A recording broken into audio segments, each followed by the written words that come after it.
ዳጣዬ በመድኃኒት ወጥመድ ውስጥ እየገባች ትገኛለች። እንግዲህ መድኃኒት ዳጣን እዛ ቤት ውስጥ ለማስወጣት ብትጥርም በፍጹም አቶ ደረጀም ቦታ ስላልሰጧት፣ በአሁኑ ሰዓት ደግሞ ኤቢም ተቀይራ እህቴ እያለቻት ስለሆነ ስለ እህትነቷ ስለምትቆረቆርላት በፍጹም አሁን ቦታ ስታጣ አንድ ነገር ታስባለች። ይኸውንም እንግዲህ ማፊያዎች በቤት ውስጥ አስገብታ ከሷ ክላስ ውስጥ ያለ አርቲፊሻሎችን ከፖርሳው አውጥተው ዘረጋግፈው ዳጣ እንደላከቻቸው አድርገው ደብዳቤ ጽፈው እንዲወጡ ያደረገችው እቅድ ሳይሳካላት ቀረ።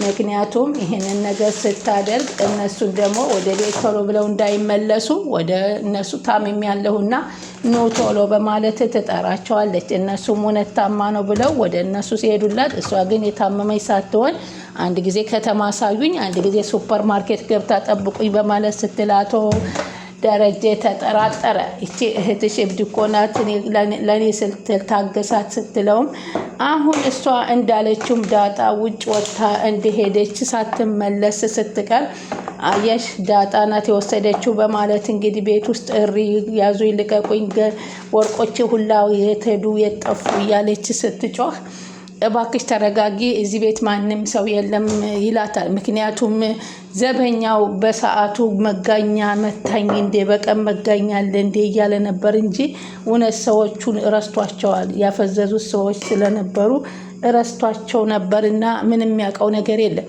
ሆኖም ግን ካስታወሰች እንግዲህ ውሃ በደንብ አይታቸዋለች። ውሃ በደንብ አይታቸው ነበር። ሆኖም ግን አብርጌድም አይታቸዋለች።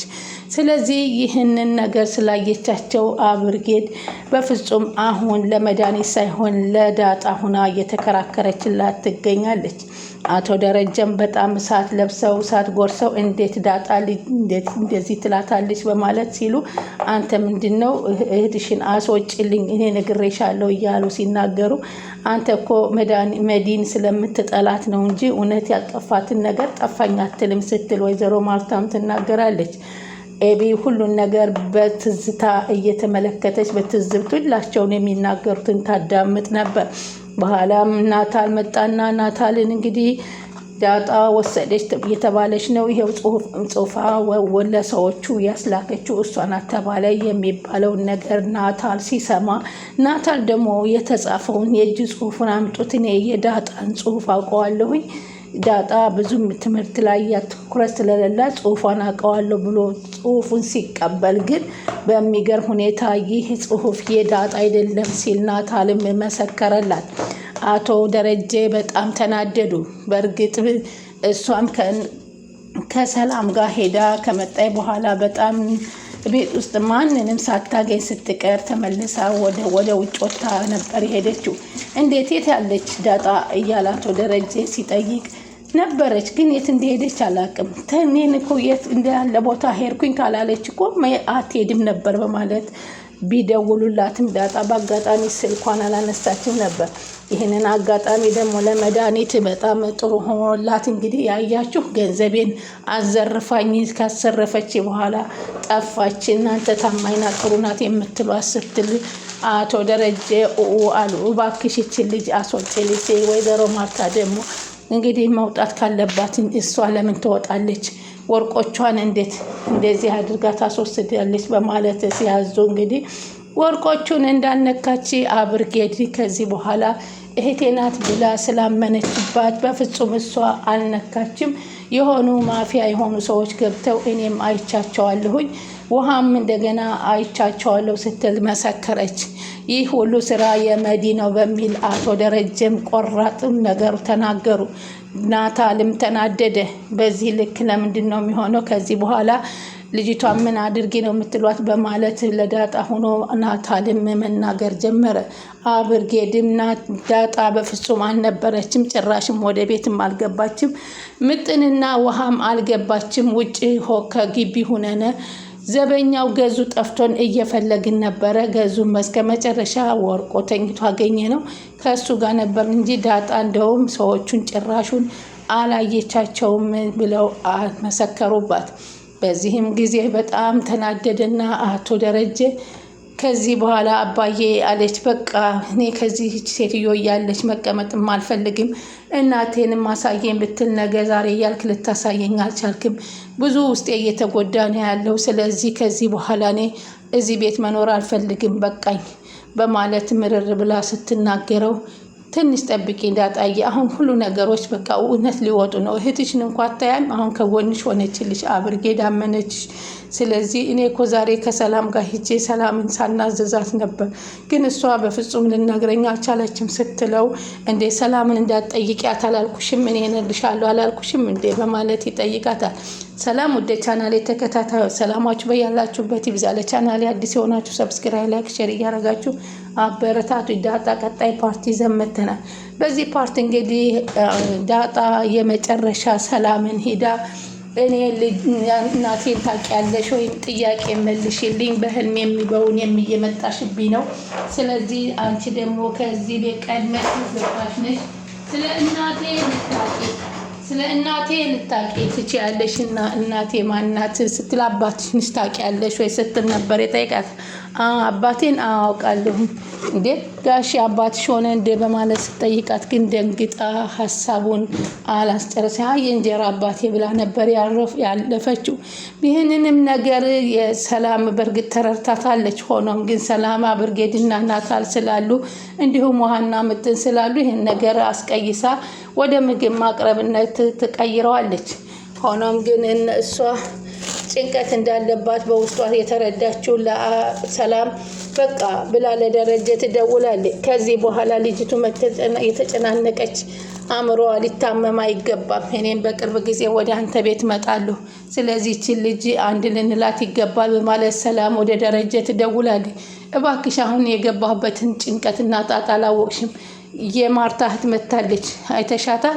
አዎ መጥታ እኮ አይታለች። ልጁን አይታ መታማ ውሃን ይመስላል ብላለች ብላ ስትነግረውም አቶ ደረጀ ሄዶ ከማርታ ጋር ግብ ገጥሞ ነበር።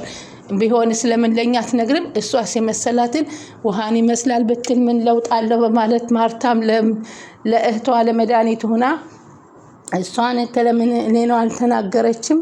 እሷም የመሰላትን ነው ያየችው በማለት እንግዲህ ተናግራ ስለነበረ አሁን ደግሞ ከዚህ ቤት ከመጣሽ ሌላ ችግር ሊፈጠር ይችላል በማለት አቶ ደረጀ ቢነግራትም በቃ ልጄ ከዛ ቤት ውስጥ ዳጣ ብቻዋን መሆን የለባትም፣ ከጎኗ ሆኜ የፈለገ የሚደርሰውን ነገር አብሬያት ልጋፈጥ እችላለሁ በማለት ትናገራለች። በአሁኑ ሰዓት እኮ ኤቢ ተቀይራለች፣ ኤቢ ከሷ ጋር ሆናላታለች፣ ስለዚህ አታስቢ በማለት አቶ ደረጀ ለሰላም መልሱን ይሰጣታል። ሆኖም ግን አብርጌድ አሁንም ቢሆን ከቤቷ ከሰላም ቤት ሂዳ የሰላም የእናትነቷን መልስ አለመልስላት ስትል ይህ ነገር የዳጣ እናት ሰላም ከሆነች የዚህም የቤቢ እናትም ሰላም ልትሆን ትችል ይሆን እንዴ? ከአባቴ ወልዳው ነው የደረጀ ቢሆን ካልበሰበሰ ዝናብ አይፈራም። ስለዚህ ይሄ ልጅ ለእኔ ወንድሜ ቢሆን ብላ እንግዲህ ተመኝተዋለች። ወንድሟ ቢሆን መልካም። እንግዲህ ወደ ጥሩ ነገር መቀየሯ አብርጌድ የሚያስታውቀው ይህ ልጅ እንግዲህ አሁን እሷ የወንድሜ ቢሆን በጣም ደስ ይለኛል ብላ ውስጧን እያሳመነችው ነው። አብርጌድ በአሁኑ ሰዓት ከማርታ ጎን ሳይሆን ያለችው ከዳጣና ከአቶ ደረጀ ከናታል ጋር አንድ ሁናለች።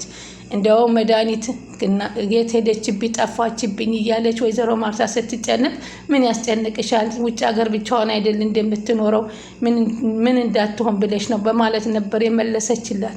እንዲህ አንድ ነገር ብትሆንብኝ ማን አላት ብለሽ ነው እያለች ወይዘሮ ማርታም እንግዲህ ለእህቷ ስትጨነቅ ግን አብርጌድ ቦታ ሰጠቻትም ነበር። መድኃኒት ለአብርጌድ ስሚ፣ እኔ ዳጣን በሆነ ምክንያት እንደማስወጣልሽ ነግሬሽ ነበር አይደለም? አሁን ይሄ የመጀመሪያ ምክንያት እየፈጠርኩባት ነው። ስለዚህ አንቺ ምንም ነገር እንዲህ ነው አይቻለሁ ብለሽ እንዳትመሰክሪ ስትላት በፍጹም ሰዎቹን እኔ አይቻቸዋለሁኝ ያስገቡት የተላኩት ከራስሽ እንጂ ዳጣ አታስገባቸውም። ዳጣ ይህን ያህል ዓመት ስትኖር እዚህ ቤት ውስጥ ምንም አይነት ነገር ጨዋነት እንጂ ምንም ነገር ታይቶባት አያውቅም። ስለዚህ አክስቴ እኔ ላንቺ ልወግንልሽ አልችልም ስትል መድኃኒትን አሳፈረቻት። በዚህን ጊዜ እኔ ላንቺ ብዬ ናታልን እንዳደርግ የናታልን ጉዳይ ለራሳችን ተይልን እኛ ራሳችን እንፈታዋለን በማለት መድኃኒትን ከሰተቻት። ከዛም ናታልን ሄዳ ናታል ሁለት እህታማቾችን ልታገባ አትችልም፣ መጀመሪያ ያፈቀርከው እኔን ነው፣ ከቻልክ እኔን አግባኝ፣ ካልሆነ እሷም እያፈቀረች ነው ከኔ የበለጠ እሷ ደግሞ አሁን በጣም እየተጎዳች የሄደች ይመስለኛል በማለት ስትነግረው እሱን ነገር አንቺ ተይ በኋላ እንነጋገርበታለን በማለት ናታል ያልፋል። ከዛም እንግዲህ አርጁን ቀጥራ ካፌ ቤት እንግዲህ አርጁንም እንዲረጋጋና ራሱን እንዲመሆን እያደረገችው በፈለከው ሰዓት እንገናኛለን ስትለው ለዛን ቀን እሺ ብላ ካፌ ቤት ስለተገናኙ አርጁን በደስታ በጣም ተውጦ ነበር። በጣም ደስታ እንደ ዛሬ ተደስቼ አላቅም። ኤቢ ጋር እኮ አብሬ ያሳለፍ፣ ኤቢ እኮ አቀፈችኝ፣ ኤቢ እኮ አብራኝ ተቀመጠች እያለ ራሱን እያስደሰተ ነበረ። እንግዲህ ገዚህም ሲነቃ አጋንንት ነው ወይንስ ምንድነው እንደዚህ ያደረገኝ? እንግዲህ ውሃና ብርጌድ ዳጣን ሊያድኗት ይችላሉ ብለን እናስባለን። የመድኃኒትም ሴራ ተጋልጦ እንግዲህ ወደ መጣችበት አላማዋ ሳይሳካ ትሄዳለች። ሰላምም ሰሞኑ ወደ ቤት ስለምትመጣ ዳጣ ከዛ በኋላ ሰላም ታገኛለች ብለን እናስባለን። ስለምትከታተሉን ከልብ እናመሰግናለን። ቻናሉን ላይክ፣ ሸር እያደረጉ ጠብቁ።